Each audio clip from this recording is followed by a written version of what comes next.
And time for some real talk now about Donald Trump. It seems he keeps rising in the polls no matter what he says. Trump pushing 3 points higher now to 27% in the latest national poll, Quinnipiac. With a tight scramble now for second. Look at that. Marco Rubio second now at 17%. Ben Carlson sliding to third, tied with Cruz, 16%. So, do Donald Trump's comments like this, do they help or hurt him? When you get these terrorists, you have to take out their families. They care about their lives. Don't kid yourself. But they say they don't care about their lives. You have to take out their families. Take out their entire families. Chris Plant is a syndicated radio talk show host. Leslie Marshall, Fox News contributor, syndicated radio talk show host. Chris, do you agree with Trump that we should take out their entire families? You know, when I heard that today, I know what he means, but in reality, that would mean maybe taking out innocent kids in the family, extended family potentially, that don't know that their parents are terrorists. Well, it's very old school, to be sure, very Sicilian, I suppose. But what he's talking about and the issue that he's raised here again, and once again, he's going to win this point in the long term. Our rules of engagement prevent us from dropping bombs on, let's say, al-Baghdadi, the head of al-Qaeda, if his family is around him.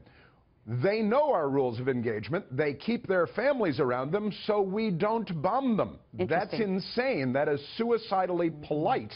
And eventually, we will make the decision that even though they use their own families as human shields, that we're going to have to drop the bomb rather than returning to base with the bomb still on the wing. Okay, Leslie, does Chris have a point as he explains what he believes Donald Trump meant? No, try explaining that. And my mom's Sicilian, Chris. She'll call you later. But with Jihadi John was, if in fact he is, and we're still not 100% confirmed that he is dead. Jihadi John was actually going to another part of his caliphate, if you will, to visit his alleged wife and child when we had drone attacks, several of them, on the car that he was in, separate from the building they were in. We do have, with the rules of engagement currently, that we are trying to be careful of the civilians around them. That does not mean that these are family of terrorists. Remember, there are people in this caliphate that are not related to terrorists, and some of them that are there because they're fearful of leaving, or they're there, quite frankly, by force, so have no means to leave. Well, I see both sides of this issue. Okay, let's look deeper into this poll. It's so fascinating. Is your mind made up who you're going to vote for? 32% say, yep, it is. But might you change? This is just GOP now. 65%, Chris, say they might change their mind. Is that good news for the candidates not on top right now?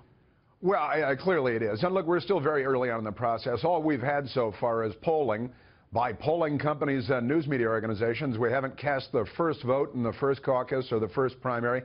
And the process really is, while it's underway on some level, really hasn't begun. So naturally, people have to keep an open mind, I think, and be prepared to sort of jump from raft to raft. We're going to end up with only one candidate, so...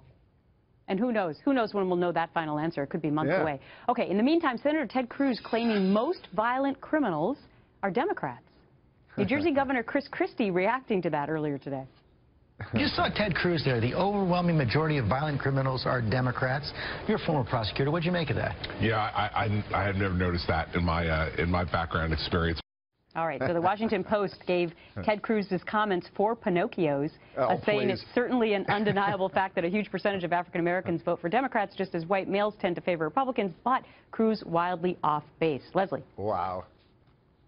Well, the study in my research that Cruz's campaign used was a study of ex-convicts in 3 states years ago that at the time had largely registered as Democrats. However, there was a follow-up study done in not just those 3 states that they expanded, and quite frankly, Gretchen, they don't register as either.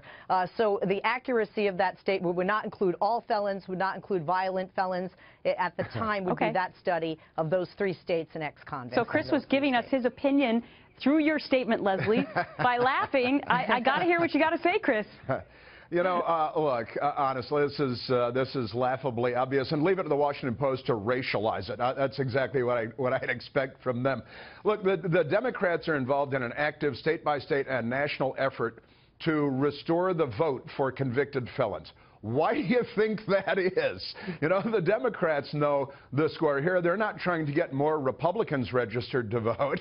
Now, obviously, let's go take a survey in any prison anywhere. I'll put money on it right now, Okay. Leslie. How about it? You know, the Democrats aren't trying to restore the vote to convicted felons because they're convinced that the lion's share of them are Republicans. Okay. Chris and Leslie, thanks much. See you next week.